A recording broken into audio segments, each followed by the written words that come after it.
एक जिद्दी इंसान कभी हार कर नहीं बैठता, फिर चाहे वह कितनी बार भी क्यों ना हार जाए। उसकी जिद उससे कहती है एक बार और कोशिश कर, और इसी जिद की वजह से वह दुनिया में महान सफलता हासिल करता है। हेलो फ्रेंड्स, आप सभी का स्वागत है आपके अपने YouTube channel current affairs by Ravi पर। आज मैं आपके लिए 13 सितंबर 2021 के डेली करंट अफेयर्स के क्वेश्चंस इस वीडियो में लेकर आई हूँ। मैंने आपके लिए सभी क्वेश्चन सिलेक्टेड और इम्पॉर्टेंट लिए हैं। फ्रेंड्स, अगर आप किसी भी एग्जाम की तैयारी कर रहे हो, ये वीडियो आपके लिए काफ़ी ज़्यादा यूज़फुल रहने वाली है। और सबसे बड़ी बात यह है कि लास्ट में मैं आपको सभी क्वेश्चंस का एक बार रिवीजन भी करवाने वाली हूँ, तो आप रिवीजन वाला पार्ट भी जरूर देखना। तो चलिए स्टार्ट करते हैं फर्स्ट क्वेश्चन से। फर्स्ट क्वेश्चन हमारा, गुजरात के नए मुख्यमंत्री कौन बने हैं? सही आंसर है ऑप्शन ए भूपेंद्र पटेल। तो जो भूपेंद्र पटेल हैं, ये गुजरात स्टेट के नए चीफ मिनिस्टर बने हैं। तो आइए जान लेते हैं कि भूपेंद्र पटेल ने किसका स्थान लिया है। तो इन्होंने ली है विजय रूपानी की जगह। और आपको ये भी बता देती हूँ कि गुजरात के कौन से क्रम के मुख्यमंत्री बने हैं भूपेंद्र पटेल। तो ये बने हैं 17वें। और जो भूपेंद्र पटेल हैं, ये भारतीय जनता पार्टी से हैं। तो यहाँ पे बात है गुजरात स्टेट की। आइए गुजरात के बारे में डिटेल में जान लेते हैं। गुजरात की राजधानी की बात करें वो है गांधीनगर। गुजरात के नए मुख्यमंत्री बने हैं भूपेंद्र पटेल। गुजरात के जो गवर्नर हैं वो हैं आचार्य देवव्रत। और जो गुजरात के मुख्य न्यायाधीश हैं वो हैं विक्रमनाथ। और जो फ्रेंड्स विनीत कोठारी हैं, ये एक्टिंग हैं, यानी कि टेम्परेरी बेसिस पर हैं। और फ्रेंड्स, अगर आपसे एग्जाम में पूछा जाए कि किस राज्य के समुद्री तट की रेखा सबसे लंबी है, आपका आंसर होगा गुजरात। और फ्रेंड्स आइए अब गुजरात में कौन कौन से नेशनल पार्क हैं ये भी जान लीजिए। तो गुजरात में है गिर forest national park, blackbuck national park, Vansda national park, gulf Kutch marine national park. ये सारे पार्क कहाँ पे हैं? गुजरात स्टेट में। और जो कर्क रेखा है ये भारत के गुजरात राज्य से होकर निकलती है। और जो कर्क रेखा है ये भारत के टोटल 8 राज्य से होकर निकलती है। और फिर जो गुजरात का पड़ोसी देश है वो है एक, कौन सा है? पाकिस्तान। गुजरात के 3 पड़ोसी राज्य हैं, कौन कौन से हैं? राजस्थान, एक है मध्य प्रदेश और एक है महाराष्ट्र। और फ्रेंड्स अब मैं आपको गुजरात की लोकसभा, राज्यसभा और विधानसभा सीट के बारे में बता देती हूँ। गुजरात की लोकसभा सीट है 26, राज्यसभा सीट है 11 और जो विधानसभा सीट हैं वो हैं 182। और गुजरात के लोक नृत्य कौन कौन से हैं ये भी जान लीजिए। तो गुजरात के जो लोक नृत्य हैं वो है डांडिया, भवई, तिपनी, पधर और गरबा। और अगर आपसे एग्जाम में पूछा जाए कि जो भारत की पहली लिथियम रिफाइनरी है ये किस राज्य में स्थापित की गई है, तो ये की गई है गुजरात में। और जो दुनिया की सबसे ऊंची मूर्ति जिसका नाम है स्टैचू ऑफ यूनिटी, ये कहाँ पे है? तो ये है गुजरात के केवड़िया में। इंपॉर्टेंट क्वेश्चन रहेगा आपके एग्जाम के लिए। अगला क्वेश्चन करते हैं, देश की पहली लग्जरी बस बोट सेवा को कहाँ पर शुरू किया गया है? सही आंसर है ऑप्शन डी, श्रीनगर में। तो आपको याद रखना है कि जो देश की पहली लग्जरी बस बोट सेवा है ये शुरू की गई है श्रीनगर में। तो आइए इस क्वेश्चन से रिलेटेड इंपॉर्टेंट पॉइंट डिस्कस कर लेते हैं। तो कश्मीर घाटी में जल परिवहन को पुनर्जीवित करने के लिए एक महत्वाकांक्षी परियोजना को शुरू किया गया है। और फिर झेलम नदी पर लग्जरी बस बोट सेवा को लॉन्च किया गया है। और आपको बता देती हूँ कि कश्मीर में जल परिवहन बहाल करने के लिए झेलम नदी में न्यूजीलैंड से मंगवाई गई बस बोट सेवा को शुरू किया गया है। और इस बस बोट को सुखनाग एंटरप्राइजेस प्राइवेट लिमिटेड ने आयात किया है। और जो श्रीनगर है ये आपको पता ही होगा, ये केंद्र शासित प्रदेश जम्मू कश्मीर की राजधानी है। और ये तो मैंने आपको बता ही दिया कि किस नदी पर लग्जरी बस बोट सेवा को शुरू किया गया है। तो आंसर है झेलम नदी पर। फ्रेंड्स, हमारे जो क्वेश्चन में बात हुई थी वो हुई थी देश का पहला। तो अब मैं आपको देश का पहला इससे रिलेटेड पिछले टॉप 5 करंट अफेयर्स बता देती हूँ। फर्स्ट है, भारत के पहले हार्ट फेलियर बायो बैंक का उद्घाटन कहाँ पे किया है? तो आंसर है केरल में। शहरी क्षेत्र में वन संसाधन अधिकारों को मान्यता देने वाला देश का पहला राज्य कौन सा बना है? छत्तीसगढ़। और जो भारत का पहला वाटर प्लस शहर है ये बना है इंदौर, कहाँ पे है? मध्य प्रदेश में। और भारत का पहला drone forensic lab and research centre कहाँ खोला गया है? तिरुवनंतपुरम में। और सैटेलाइट फ़ोन से लेस होने वाला देश का पहला राष्ट्रीय उद्यान कौन सा बना है? तो ये बना है Kaziranga national park. Important question रहेगा आपके एग्जाम के लिए। और फ्रेंड्स आपको एक इंपॉर्टेंट इन्फॉर्मेशन दे देती हूँ कि फ्रेंड्स अगर आपको पूरे महीने का करंट अफेयर रिवाइज करना है, जैसे कि जन मंथ से लेके अगस्त मंथ तक, तो इन सभी मंथ की जो ई बुक है ये हमारी लॉन्च हो चुकी है। वीडियो के डिस्क्रिप्शन में इन सभी ई बुक का लिंक दिया गया है, आप वहाँ पर जाकर बाय कर सकते हो। अगला क्वेश्चन करते हैं, डॉक्टर समीर शर्मा को किस राज्य का नया मुख्य सचिव बनाया गया है? सही आंसर है ऑप्शन बी, आंध्र प्रदेश राज्य का। तो जो डॉक्टर समीर शर्मा है ये आंध्र प्रदेश राज्य के नए मुख्य सचिव यानी कि चीफ सेक्रेटरी बने हैं। तो यहाँ पे बात है आंध्र प्रदेश की। आइए आंध्र प्रदेश राज्य के बारे में डिटेल में जान लेते हैं। आंध्र प्रदेश की स्थापना कब हुई थी? ये हुई थी 1 नवंबर 1956 को। और आपको पता होना चाहिए कि आंध्र प्रदेश राज्य की 3 राजधानियां हैं। एक है अमरावती, दूसरी है विशाखापट्टनम, तीसरी है कुर्नूल। और जो आंध्र प्रदेश के मुख्यमंत्री हैं वो हैं वाई.एस. जगन मोहन रेड्डी। आंध्र प्रदेश के गवर्नर की बात करें वो हैं विश्वभूषण हरिचंदन। और जो आंध्र प्रदेश के मुख्य न्यायाधीश हैं वो हैं अरूप कुमार गोस्वामी। आंध्र प्रदेश की लोकसभा सीट हैं 25, राज्यसभा सीट हैं 11 और जो विधानसभा सीट हैं वो हैं 175। और फ्रेंड्स आंध्र प्रदेश के 5 पड़ोसी राज्य हैं। एक है ओडिशा, दूसरा है छत्तीसगढ़, तीसरा है कर्नाटक, चौथा है तमिलनाडु और 5वां है तेलंगाना। और फ्रेंड्स अगर आपसे एग्जाम में पूछा जाता है कि 1 अक्टूबर 1953 को कौन सा राज्य भाषा के आधार पर गठन होने वाला पहला राज्य बना था? आंसर है आंध्र प्रदेश। और आंध्र प्रदेश के श्रीहरिकोटा में सतीश धवन स्पेस सेंटर है। और जो कोलेरू झील और पुलकिट झील हैं ये आंध्र प्रदेश राज्य की प्रमुख झीलें हैं। और आपको ये भी बता देती हूँ कि नागार्जुन सागर बांध जो है ये कृष्णा नदी पर स्थित है और ये भी कहाँ पे है? आंध्र प्रदेश राज्य में। और जो नागार्जुन सागर टाइगर रिजर्व है ये भी आंध्र प्रदेश राज्य में स्थित है। और अगर आपसे एग्जाम में पूछा जाए कि किस राज्य के समुद्री तट की रेखा दूसरी सबसे लंबी रेखा है, तो वो है आंध्र प्रदेश। फर्स्ट पे कौन है? गुजरात, जो कि मैंने आपको ऑलरेडी बता दिया।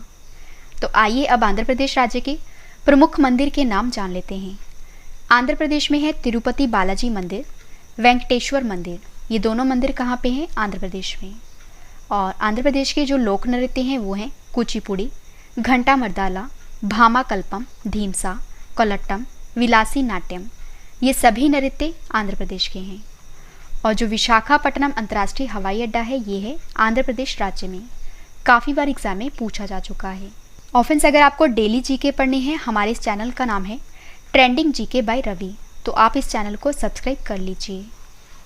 अगला क्वेश्चन हमारा, संयुक्त राष्ट्र विश्व पर्यटन संगठन यानी कि UNWTO ने भारत के किन 3 गांव को सर्वश्रेष्ठ पर्यटन गांव पुरस्कार के लिए नामित किया है? सही आंसर है ऑप्शन डी, उपयुक्त सभी। ए कोंगथोंग, बी लाधपुर खास, सी पोचमपल्ली। तो UNWTO ने भारत के जो 3 गांव हैं जिनका नाम है कोंगथोंग जो कि मेघालय स्टेट में है, लाधपुर खास जो कि मध्य प्रदेश में है, पोचमपल्ली जो कि तेलंगाना में है, तो इन 3 गांव को बेस्ट टूरिज्म विलेज अवार्ड के लिए नामित किया है। तो आइए इस क्वेश्चन से रिलेटेड इंपॉर्टेंट पॉइंट डिस्कस कर लेते हैं। तो मेघालय का जो कोंगथोंग गांव है ये United Nations World Tourism Organization award के लिए बेस्ट टूरिज्म विलेज की कैटेगरी में नॉमिनेट हुआ है। और इस लिस्ट में भारत के 2 और गांव भी हैं। एक है मध्य प्रदेश का लाधपुर खास और दूसरा है तेलंगाना का पोचमपल्ली गांव। फ्रेंड्स आपको बता देती हूँ कि टूरिज्म डेस्टिनेशन के लिहाज से ये गांव जो हैं ये पर्यटकों को काफ़ी पसंद आते हैं। तो इसीलिए United Nations World Tourism Organization के द्वारा मेघालय का कोंगथोंग गांव, मध्य प्रदेश का लाधपुर खास और तेलंगाना का पोचमपल्ली गांव, इनको बेस्ट टूरिज्म विलेज की कैटेगरी में नॉमिनेट किया गया है। और यहाँ पे बात है UNWTO की, तो जिसका पूरा नाम है United Nations World Tourism Organization. मुख्यालय है मैड्रिड जो कि स्पेन कंट्री में है। सेक्रेटरी जनरल है जुराब पोलोलिकाशविली। इंपॉर्टेंट क्वेश्चन आएगा आपके एग्जाम के लिए। अगला क्वेश्चन हमारा, कृषि से संबंधित नुआखाई उत्सव किस राज्य में मनाया जाता है? सही आंसर है ऑप्शन ए, ओडिशा में। तो कृषि से रिलेटेड है ये नुआखाई उत्सव जो मनाया जाता है ओडिशा स्टेट में। तो आइए जान लेते हैं ये पर्व क्यों मनाया जाता है। तो जो नुआखाई महोत्सव है ये ओडिशा, छत्तीसगढ़ व इसके पड़ोसी राज्यों में मनाया जाता है। और यह ओडिशा राज्य का प्रमुख पर्व है जो गणेश चतुर्थी उत्सव के एक दिन के बाद विशेष रूप से ओडिशा के पश्चिमी भागों में मनाया जाता है। और फ्रेंड्स, यह एक तरह का कृषि पर्व है जिसमें पैदा होने वाली नई फसल का जो स्वागत है ये बड़े उत्साह के साथ किया जाता है। और अब मैं आपको टॉप 5 राज्यों के 2021 में मनाए गए उत्सव के बारे में बता देती हूँ। ट्यूलिप फेस्टिवल मनाया गया है जम्मू कश्मीर में। योसांग त्यौहार मनाया गया है मणिपुर में। शिग्मो उत्सव मनाया गया है गोवा में। आयुर्वेद पर्व मनाया गया है ओडिशा में। और काला नमक चावल महोत्सव मनाया गया है उत्तर प्रदेश राज्य में। अगला क्वेश्चन हमारा, तमिलनाडु राज्य की सरकार ने 11 सितंबर को मनाई जाने वाली सुब्रमण्यम भारती की पुण्यतिथि को किस दिवस के रूप में मनाने की घोषणा की है? सही आंसर है ऑप्शन सी, महाकवि दिवस के रूप में। तो तमिलनाडु राज्य की सरकार ने 11 सितंबर को मनाई जाने वाली सुब्रमण्यम भारती की पुण्यतिथि को मनाया है महाकवि दिवस के रूप में। तो फ्रेंड्स, तमिलनाडु राज्य की सरकार ने तेज तरार कवि और स्वतंत्रता सेनानी सुब्रमण्यम भारती की पुण्यतिथि को महाकवि दिवस के रूप में मनाने का फैसला किया है। और 11 सितंबर 2021 को इनकी 100वीं जयंती मनाई गई है। और जो सुब्रमण्यम भारती हैं, ये एक तमिल लेखक, कवि, समाज सुधारक, पत्रकार तथा साथ ही भारतीय स्वतंत्रता कार्यकर्ता थे। और इनका जन्म हुआ था 11 दिसंबर 1882 में। और इनकी जो मृत्यु हुई थी वो हुई थी 11 सितंबर 1921 को। ऑफेंस, इन सभी क्वेश्चंस के बाद जो मैं आपको रिवीजन करवाने वाली हूँ, रिवीजन वाला पार्ट आपके लिए काफ़ी इंपॉर्टेंट है। इसके बाद है स्टैटिक जीके सेट। और स्टैटिक जीके सेट के बाद मैंने आपको जो कल क्वेश्चंस करवाए थे आज उनका टेस्ट भी रखा है। तो टेस्ट भी आप जरूर अटैम्प्ट करना क्योंकि टेस्ट ही आपको बेस्ट बनाता है। अगला क्वेश्चन हमारा, मसाला बोर्ड के नए अध्यक्ष कौन बने हैं? सही आंसर है ऑप्शन बी, एजी थंगकंपन। तो जो एजी थंगकंपन हैं ये मसाला बोर्ड के नए अध्यक्ष बने हैं। और यहाँ पे बात है स्पीशीज बोर्ड यानी कि मसाला बोर्ड की स्थापना हुई थी 1987 में। मुख्यालय है कोची में और अध्यक्ष बने हैं एजी थंगकंपन। ऑफन सब मैं आपको टॉप 5 अध्यक्ष के नाम भी बता देती हूँ। केंद्रीय प्रत्यक्ष कर बोर्ड यानी कि सीबीडीटी के अध्यक्ष हैं JB Mahapatra. Stop TB partnership board के अध्यक्ष हैं मनसुख मंडाविया। आर्थिक विकास संस्थान के अध्यक्ष हैं नंद किशोर सिंह। राष्ट्रीय औषधि मूल्य निर्धारण प्राधिकरण के अध्यक्ष हैं कमलेश कुमार पंत। और राष्ट्रीय महिला आयोग के अध्यक्ष हैं रेखा शर्मा। अगला क्वेश्चन हमारा, पिरानेसी नामक उपन्यास के लिए किसने वीमेंस प्राइज फॉर फिक्शन जीता है? सही आंसर है ऑप्शन डी, सुसाना क्लार्क ने। तो सुसाना क्लार्क ने पिरानेसी नामक उपन्यास के लिए जीता है women's prize for fiction award. तो पिरानेसी नामक उपन्यास की जो लेखिका है वो है सुसाना क्लार्क। और अब मैं आपको पिछली top 5 books and authors current affairs बता देती हूँ। फर्स्ट है the light of Asia book को लिखा है जयराम रमेश ने। The struggle with in A memoir of the emergency book को लिखा है अशोक चक्रवर्ती ने। The great big line book को लिखा है क्रिसिस नाइट ने। The art of conjuring alternate realities book को लिखा है शिवम शंकर सिंह और अनंत वेंकट नारायण ने। Urdu poets and writers James of Deccan book को लिखा है जे.एस. इफ्तेखार ने। नेक्स्ट क्वेश्चन हमारा, किस कंपनी ने प्रतिभा महापात्रा को अपना उपाध्यक्ष बनाया है? सही आंसर है ऑप्शन ए, एडोब कंपनी ने। तो एडोब कंपनी ने जो प्रतिभा महापात्रा हैं इनको अपना उपाध्यक्ष बनाया है। फ्रेंड्स, यहाँ पे बात है एडोब कंपनी की। एडोब की स्थापना हुई थी दिसंबर 1982 को। मुख्यालय है कैलिफोर्निया में और चेयरमैन और सीईओ हैं शांतनु नारायण। और जो एडोब के उपाध्यक्ष बने हैं वो बने हैं प्रतिभा महापात्रा। लास्ट क्वेश्चन करें इस वीडियो का और इसके बाद है रिवीजन पार्ट, वो भी आप जरूर देखना। डिजिटल जनसंख्या घड़ी का उद्घाटन किसने किया है? सही आंसर है ऑप्शन ए, भारती प्रवीण पवार ने। तो भारती प्रवीण पवार ने डिजिटल जनसंख्या घड़ी का उद्घाटन किया है। तो आइए इस क्वेश्चन से रिलेटेड इंपॉर्टेंट पॉइंट डिस्कस कर लेते हैं। तो केंद्रीय स्वास्थ्य और परिवार कल्याण मंत्री जिनका नाम है भारतीय प्रवीण पवार ने 10 सितंबर 2021 को डिजिटल पॉपुलेशन क्लॉक का उद्घाटन किया है। ऑफन सब मैं आपको डिजिटल जनसंख्या घड़ी के बारे में बता देती हूँ। तो यह घड़ी जो है ये भारत की जनसंख्या का मिनट दर मिनट अनुमान लगाने के लिए जनसंख्या घड़ी लॉन्च की गई है। और यह घड़ी जो है ये प्रजनन दर, शिशु मृत्यु दर के साथ साथ मातृ मृत्यु दर पर भी डाटा कैप्चर करेगी। और यह घड़ी युवा पीढ़ी में जागरूकता बढ़ाने और अनुसंधान करने में मदद करेगी। इंपॉर्टेंट क्वेश्चन आएगा आपके एग्जाम के लिए। तो चलिए अब स्टार्ट करते हैं रिवीजन पार्ट। तो मैंने आपको ये 10 क्वेश्चन फुल डिटेल में करवा दिए और अब इस वीडियो का सबसे बेहतरीन पार्ट है वो है रिवीजन। तो अब मैं आपको जल्दी से इन सभी क्वेश्चंस का रिवीजन करवा देती हूँ ताकि फ्रेंड्स आपको ये सभी क्वेश्चन इस वीडियो में अच्छे से याद हो जाएं और समझ भी आ जाएं। और जो इस वीडियो का डिटेल वाला PDF है ये आप वीडियो के डिस्क्रिप्शन या हमारे Telegram channel current affairs by Ravi पर डाउनलोड कर सकते हो। तो चलिए स्टार्ट करते हैं रिवीजन के फर्स्ट क्वेश्चन से। फर्स्ट क्वेश्चन है रिवीजन का, गुजरात के नए मुख्यमंत्री कौन बने हैं? आंसर है भूपेंद्र पटेल। नेक्स्ट है, देश की पहली लग्जरी बस बोट सेवा को कहाँ पे शुरू किया गया है? श्रीनगर में। नेक्स्ट है, डॉक्टर समीर शर्मा किस राज्य के नए मुख्य सचिव बने हैं? आंसर है आंध्र प्रदेश। संयुक्त राष्ट्र विश्व पर्यटन संगठन ने भारत के किन 3 गांवों को सर्वश्रेष्ठ पर्यटन गांव पुरस्कार के लिए नामित किया है? आंसर है कोंगथोंग, लाधपुर खास और पोचमपल्ली। नेक्स्ट है, कृषि से संबंधित नुआखाई उत्सव किस राज्य में मनाया जाता है? ओडिशा। अगला क्वेश्चन है रिवीजन का, तमिलनाडु राज्य की सरकार ने 11 सितंबर को मनाए जाने वाली सुब्रमण्यम भारती की पुण्यतिथि को किस दिवस के रूप में मनाने की घोषणा की है? आंसर है महाकवि दिवस। नेक्स्ट है, मसाला बोर्ड के नए अध्यक्ष कौन बने हैं? आंसर है AG थंकप्पन। नेक्स्ट है, पिरानेसी नामक उपन्यास के लिए किसने विमेंस प्राइज फॉर फिक्शन जीता है?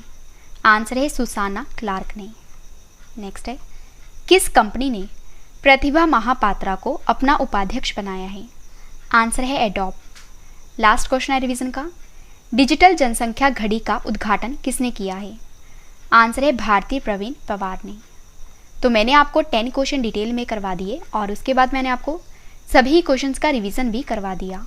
और फ्रेंड्स अभी इस वीडियो का एक और बेहतरीन पार्ट है वो है स्टैटिक जीके सेट। तो अब मैं आपको डेली स्टैटिक जीके का सेट 142 करवा देती हूँ और जितने भी इंपॉर्टेंट क्वेश्चंस बन सकते हैं आपके एग्जाम के लिए वो मैं आपके लिए इस सेट में लेकर आई हूँ।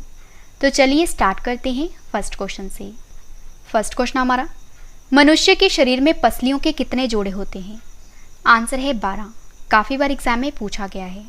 नेक्स्ट है, शरीर की सबसे ज़्यादा प्रबल अस्थि कौन सी है? जबड़े में होती है। अगला क्वेश्चन है, मानव शरीर की सबसे छोटी हड्डी कौन सी है? स्टेपिस। मानव शरीर की सबसे लंबी हड्डी कौन सी है? फीमर। ह्यूमरस अस्थि कहाँ पाई जाती है? ऊपरी भुजा में। नेक्स्ट है, टिबिया नामक हड्डी किस में पाई जाती है? आंसर है टांग में। नेक्स्ट है, दांतों तथा हड्डियों में पाए जाने वाला तत्व कौन सा है? आंसर है कैल्शियम व फास्फोरस। नेक्स्ट है, वृद्धा अवस्था में मनुष्य की हड्डियां क्यों कमजोर हो जाती हैं? आंसर है कैल्शियम की कमी से। नेक्स्ट क्वेश्चन है, अस्थि में कौन सा लवण सबसे ज़्यादा मात्रा में होता है? आंसर है कैल्शियम फास्फेट। लास्ट क्वेश्चन है स्टैटिक जीके का, अस्थियों एवं पेशियों को आपस में कौन जोड़ता है? टेंडन। काफ़ी बार एग्जाम में पूछा गया है। तो हमारा डेली स्टैटिक जीके का सेट 142 कंप्लीट हुआ और अब इस वीडियो का एक और बेहतरीन पार्ट है वो है टेस्ट। मैंने आपको जो कल क्वेश्चंस करवाए थे आज उनका ऑनलाइन टेस्ट रखा है जिसका आंसर आपने कमेंट करके देना है। तो चलिए स्टार्ट करते हैं टेस्ट और टेस्ट के लिए आपको ऑल दी बेस्ट। पहला क्वेश्चन हमारा टेस्ट का, देश का पहला न्यूक्लियर मिसाइल ट्रैकिंग जहाज को लॉन्च किया गया है, बताइए इसका क्या नाम है? 4 ऑप्शंस आपके पास, आंसर आपने कमेंट करके बताना है। सही आंसर है ऑप्शन बी INS ध्रुव। नेक्स्ट है, सड़क के किनारे रेहड़ी पटरी वालों को डिजिटल पेमेंट लेने में सक्षम बनाने के लिए किस अभियान को शुरू किया गया है? सही आंसर है ऑप्शन बी मैं भी डिजिटल 3.0। नेक्स्ट है, राष्ट्रीय वन शहीद दिवस 2021 कब मनाया गया है? सही आंसर है ऑप्शन ए 11 सितंबर को। नेशनल फर्टिलाइजर्स लिमिटेड के नए अध्यक्ष और प्रबंध निदेशक कौन बने हैं? सही आंसर है ऑप्शन ए निर्लेप सिंह राय। किस प्रसिद्ध कार निर्माता कंपनी ने भारत में अपना कारोबार बंद कर दिया है? सही आंसर है ऑप्शन डी फोर्ड कंपनी ने। नेक्स्ट है किचनवेयर ब्रांड वंडर शेफ की नई ब्रांड एम्बेसडर कौन बनी है? सही आंसर है ऑप्शन सी कृति सैनन। अगला क्वेश्चन है टेस्ट का, भारत ने किस देश के साथ मिलकर अपतटीय पवन पर उत्कृष्टता केंद्र को लॉन्च किया है? सही आंसर है ऑप्शन ए डेनमार्क। नेक्स्ट है बुलेट्स ओवर बॉम्बे सत्य and the Hindi film gangster पुस्तक के लेखक कौन हैं? सही आंसर है ऑप्शन डी उदय भाटिया। राष्ट्रीय अल्पसंख्यक आयोग के नए अध्यक्ष कौन बने हैं? सही आंसर है ऑप्शन डी सरदार इकबाल सिंह लालपुरा। लास्ट क्वेश्चन है टेस्ट का, एशियाई सर्वोच्च लेखा परीक्षा संस्थानों के नए अध्यक्ष कौन बने हैं? सही आंसर है option A GC Murmu. Friends, video complete हो चुकी है। अब मैं आपको कुछ इंपॉर्टेंट इन्फॉर्मेशन बता देती हूँ। सबसे पहली बात कि अगर आपको ये सभी क्वेश्चन बाद में भी पढ़ने हैं, आप हमारी वेबसाइट से पढ़ सकते हो। हमारी वेबसाइट है ravistudy.iqgk.com। आपको किसी भी इंटरनेट ब्राउज़र से सर्च करना है। और अगर आपको डेली जीके पढ़नी है, हमारे इस चैनल का नाम है ट्रेंडिंग जीके बाय रवि। और हमारा जो मेन चैनल है जीके का, जिसका नाम है रवि स्टडी IQ जीके। और हमारे English medium current affairs channel का नाम है रवि अदिति क्लासेस। तो आप इन सभी चैनल को सब्सक्राइब कर लीजिए। और आप हमारे साथ टेलीग्राम, फेसबुक और इंस्टाग्राम पर रवि स्टडी IQ जीके और करंट अफेयर्स बाय रवि नाम पर जुड़ सकते हो। फ्रेंड्स, उम्मीद करती हूँ वीडियो आपको पसंद आई होगी। वीडियो को लाइक करें और कमेंट करके भी ज़रूर बताएं कि वीडियो आपको कैसी लगी। तो मिलते हैं नेक्स्ट वीडियो में। Thank you and wish you all the best.